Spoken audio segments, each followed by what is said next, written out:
What's poppin'? I'm CL, and people's attachment styles can get a little crazy. I want to yap about it, so let's get started. You've seen the title, so you know we're talking about parasocial relationships and, well, interactions. For those who don't know, parasocial is a term to describe a one-sided relationship that a person imagines having with someone they don't know. This phenomenon, however, is often more commonly used to describe fans' relationship with those they admire, and has been dramatized in games and shows, such as Chilla's Art's Parasocial and The Crazed Fan in Swarm. Parasocial behavior is extremely odd and borderline insane from an outsider's perspective. It's an intriguing attachment style that people may latch onto for a myriad of reasons. It's an evolved form of obsession that can be as light as stalking someone's socials to keeping tabs on when they leave their house. There's something a bit unsettling about placing oneself in the life of someone who has nothing to do with them.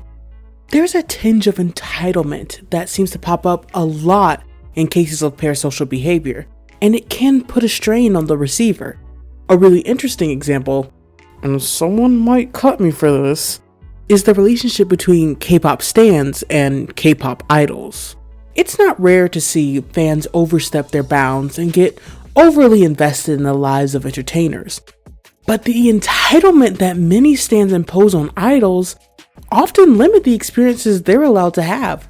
For instance, the inability for male and female idols to make much contact with each other due to the fear of being ostracized or becoming the victim of endless rumors.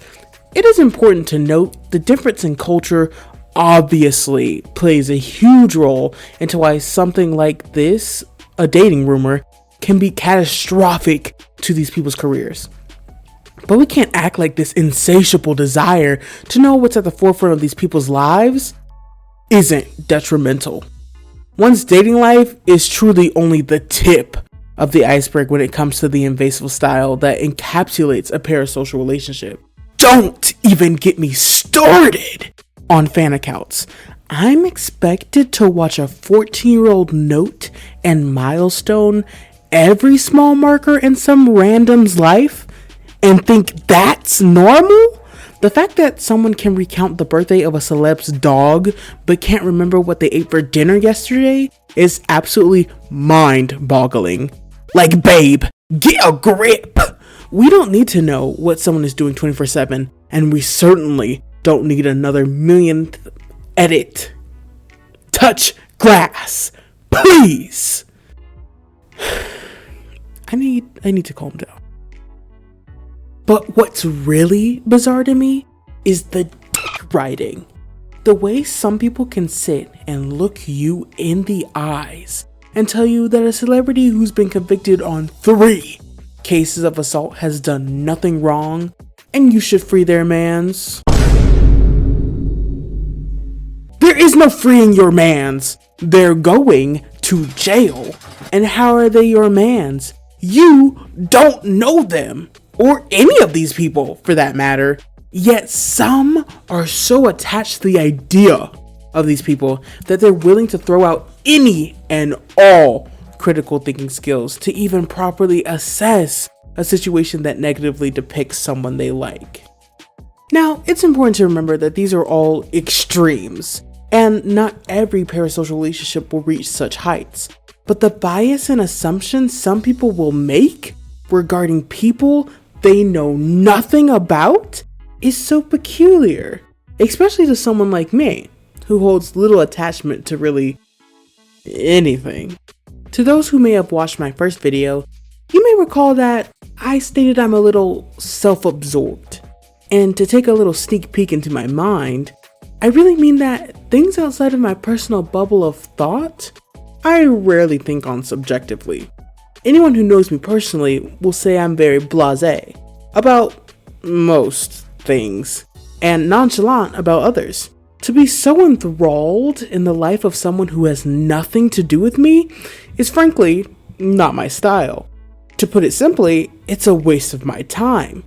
Don't get me wrong, I love a steaming cup of tea as much as the next person, but I rarely find myself going out of my way about the happenings of some influencer or the like who doesn't pay my bills. Because the reality of the situation is that these people of social status in particular do not care about us on an intimate level, so it's only natural to match that energy. It's very fascinating to observe and theorize why such relationships form.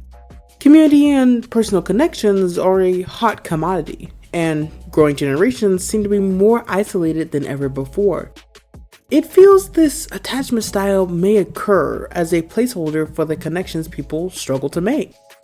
Finding a figure whose work or personality resonates with you is amazing, but latching onto them like a leech doesn't do you any good. I find myself wanting to place the blame on a singular figure, but the fact of the matter is that there's no one true villain here. Whatever the case may be for why someone latches onto a social figure, a distinction has to be made. Placing randoms on pedestals is terrible. But what do I know? I like to drop pretty girls. Well, I'd like to thank everyone for coming to my TED Talk and seeing another piece to the end. I'd also like to introduce you guys to two of my OCs, Lilith and Melanie. Their lives aren't nearly as serene as the setting I've placed them in, but we all want to be happy, and I love seeing girlies in love. I have plans to make character sheets in the future with my main OCs as they're all intertwined in a central plot. But enough about these two. Leave a like and tell me what you think. Leave a comment giving suggestions on what you'd like to talk about in the future. And don't forget to tickle that subscribe button. It too seeks the loving touch of another. Thanks for drawing and yapping with me, and I hope you have a wonderful day.